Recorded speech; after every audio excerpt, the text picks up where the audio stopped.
Então vamos lá.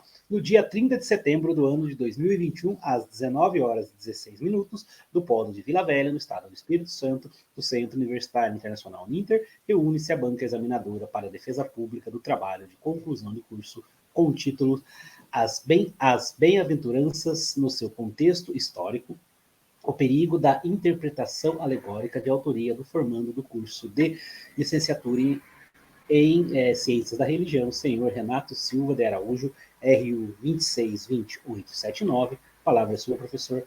Pode iniciar sua apresentação. Obrigado, professor. Boa noite, professor.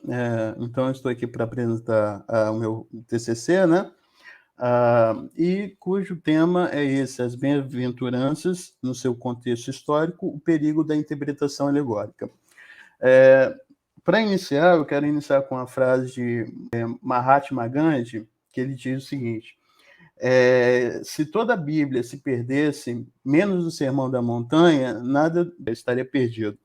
Então, a gente vê a complexidade, mesmo dessa tradição, da tradição cristã, com esse grande líder Idua, né? Contextualização do tema.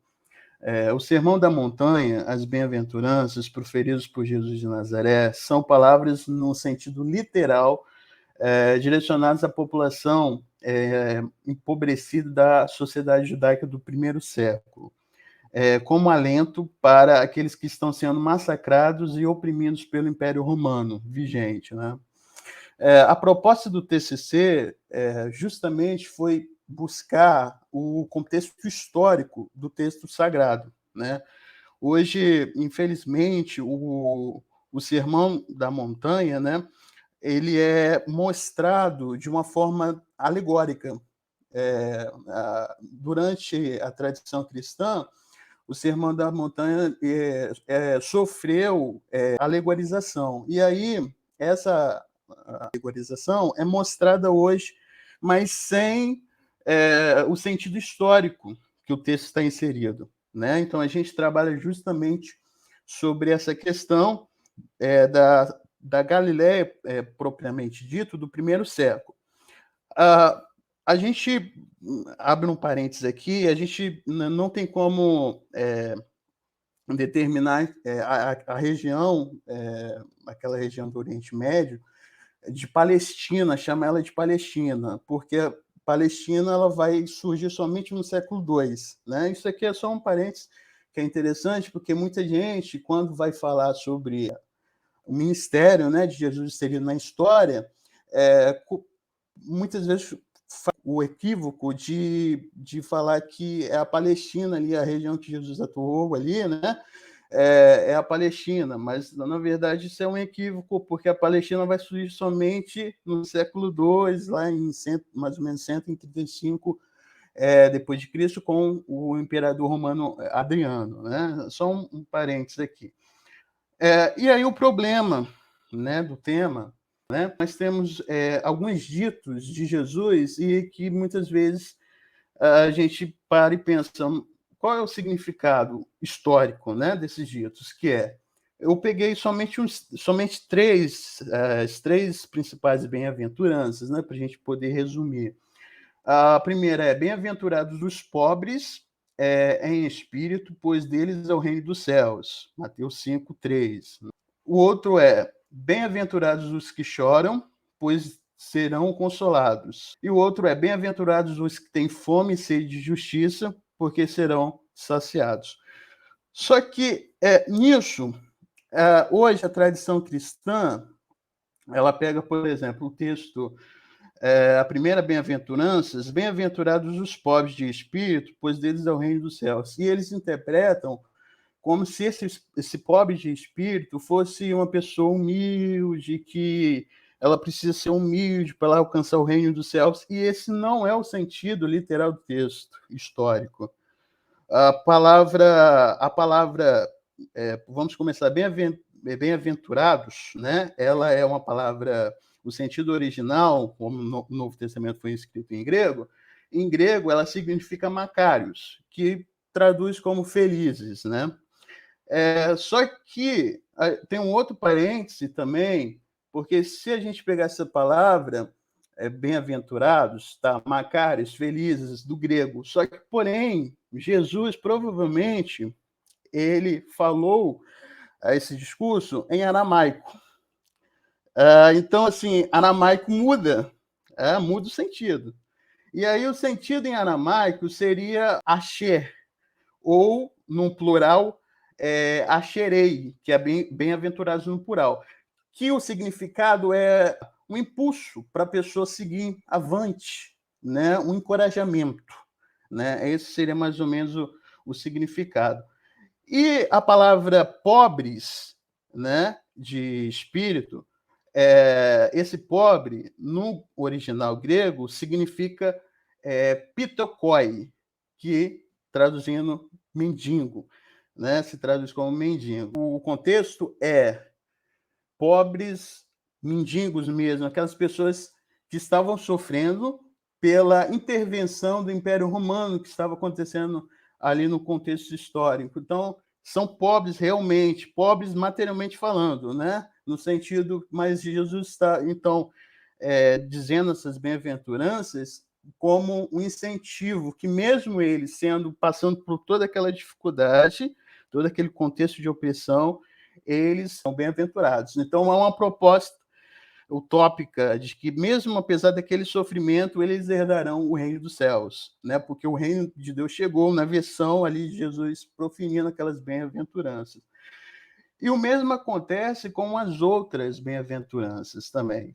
Os que choram. Por que eles choram? Porque eles vão ser consolados. Né? E hoje a gente tem uma interpretação totalmente fora do seu contexto. Né? Como se os que choram aqui fossem pessoas que precisam realmente chorar, mas não, eles são bem-aventurados porque eles vão ser consolados. Né? O problema é que que a tradição cristã ela faz a leitura das bem-aventuranças como virtudes, né? Ser pobre é uma virtude, chorar é uma virtude, só que ao contrário, a virtude está na outra parte da frase. Bem-aventurados os pobres, mas eles são bem-aventurados porque eles vão herdar o reino dos céus. Bem-aventurados os que choram, eles são bem-aventurados porque eles serão consolados. E é uma proposta, justamente essa proposta de Jesus, de intervir, ter uma intervenção ali naquele contexto para mudar aquele cenário daquelas pessoas. Né? E sede de justiça, hoje a tradição cristã, ela traduz o sede de justiça, bem-aventurados os que têm fome e sede de justiça, como se tivesse a proposta de Jesus fosse bem-aventurados os que têm fome e sede de justiça na obra do Cristo, né, na cruz. Não, isso aí vai surgir só depois, e o apóstolo Paulo vai desenvolver essa teologia, né? Mas Jesus está dizendo o seguinte: olha, bem-aventurados vocês que clamam por justiça, vocês estão sendo massacrados pelo Império Romano, e vocês estão clamando, mas vocês são bem-aventurados porque vocês vão alcançar a justiça pela proposta do reino instaurado por mim. Né? Então, essa é a proposta dentro do contexto histórico das bem-aventuranças. E aí a gente coloca, as bem-aventuranças não pode ser lida na perspectiva de Romanos 3, que é a justificação pela fé, como eu citei. Não tem como ler as bem-aventuranças se a gente quiser fazer uma hermenêutica histórica, né? Usando os métodos hermenêuticos, histórico-gramatical, né? Que é o mais utilizado pelas tradições que leem a Bíblia dentro do seu contexto, né? Histórico. E aí, finalizando, então, a gente não tem como medir as bem-aventuranças pelo ministério do apóstolo Paulo, que vai ser só vai iniciar mais ou menos no ano 40. O ministério de Jesus é no ano 30, né? Então, assim, é diferente, né? Então, a gente aborda isso no trabalho, na pesquisa. E o objetivo geral, né, da pesquisa foi alertar o leitor, né, sobre o perigo da interpretação alegórica de textos que são literais. Assim como é perigoso textos que foram escritos para aquela época, mas que não se aplica hoje, ser lido literal, também a gente pode colocar aqui textos literais, lidos hoje alegoricamente, pode trazer uma confusão, né, para o entendimento do leitor, que muitas vezes não tem contato com o texto histórico, né, ali, o contexto ali imediato. E aí a justificativa, mostrar as bem-aventuranças no seu contexto histórico, cultural e linguístico, né? E aí, fundamentação teórica, e aí tudo que eu falei, né, a gente utilizou algumas teses, né, alguns pensamentos, e aí eu destaco 4 mais importantes, que foi do Thyssen, um teólogo alemão, que ele aborda justamente esse contexto das bem-aventuranças dentro do contexto histórico ali da Galileia, né, do primeiro século ali.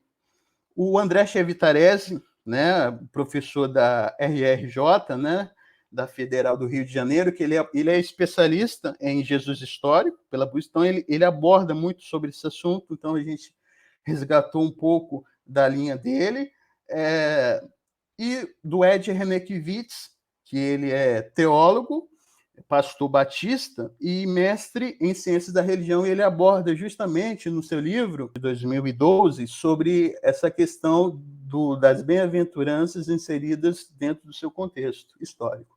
E, por fim, a gente utilizou a tese de uma professora da PUC de Goiás, Jaime, que a tese dela é muito interessante, e aí a gente finaliza esse pensamento, tanto as vítimas que sofrem injustiça, quanto aqueles que são conclamados e aceitam o convite de exercer a justiça a favor dos injustiçados, eles são bem-aventurados. Por quê? Porque o primeiro, porque ele vai receber a justiça, porque ele está clamando. E o segundo, porque ele entendeu essa proposta de Jesus, né, do reino de Deus, de a gente ser de certa forma, agentes de soluções próximo, né? Então, essa tese dela é muito interessante. E aí, para finalizar, eu termino com a frase de Mottman, um grande teólogo, que ele diz o seguinte: a cruz nos consola, mas também nos liberta e nos convida a protestar contra toda injustiça. Então, resumindo, esse é o foco do ministério de Jesus, né, de Nazaré, e o foco das bem-aventuranças, de denunciar a injustiça que estava acontecendo ali, naquele contexto do Império Romano, e trazer essa proposta, uma nova lógica, que é o reino de Deus. Né? Então, foi basicamente isso. Parabéns, então, primeiramente, pela apresentação, professor. Obrigado, Bom, professor. Estou curioso, na verdade. Fala um pouco mais, por que escolheu este tema para o seu trabalho, professor? Então, é porque justamente eu vejo que hoje, o texto das bem-aventuranças ele é realmente dito fora do seu contexto histórico, linguístico, cultural. Né? E através como eu citei para o senhor, professor, através do Ed Renekiewicz, que eu acompanho ele, um pastor batista, eu acompanho as reflexões, surgiu esse desejo de expor melhor sobre esse tema, entendeu? Essas interpretações, né, professor, é algo aí, né, muito sempre polêmico durante a história do homem, né? Primeiro, né, professor, escrituras, né, escrituras, fala-se tanto de escrituras, mas aquela coisa, né? O homem, só alguns milhares de anos, começou a ter esta habilidade, né, de escrever, né, a sua história, né? Então, tudo antes disso é tudo contado, né? Então, muita coisa aí também né, muita alegoria mesmo, né? A gente vê, se a gente for analisar o ministério de Jesus, a gente vê que o ministério de Jesus é a favor dos pobres, né? Então, é interessante essa questão, né? Pode falar, pode falar. E aí, pessoal, para também faz parte do tema, é interessante também, o professor Pedro Vasconcelos, ele trabalha muito sobre essa questão do ministério de Jesus dentro do seu contexto histórico também. E aí ele cita também, em uma das suas reflexões, que, por exemplo, a parábola dos talentos, que hoje é hoje é colocada pela igreja como os talentos, são serviços que muitas vezes serviços para a comunidade cristã, né? Os talentos é você servir a igreja e tal, mas na verdade ele mostra um outro contexto histórico, que é o seguinte: os talentos ali, na verdade, Jesus está denunciando uma lógica, porque talentos significava uma grande quantia de ouro. E aí Jesus coloca, então ele está fazendo uma crítica ao sistema opressor ali, né? Os mais ricos eram os melhores, sendo que os mais pobres eram os inferiores, né? E a gente vê muito isso na lógica bíblica, né? No Velho Testamento, assim como no Novo Testamento. Isso. Entendeu? Toda a história do cristianismo, né, professor, da história aí do cristianismo, não, né? O cristianismo teoricamente é novo, né?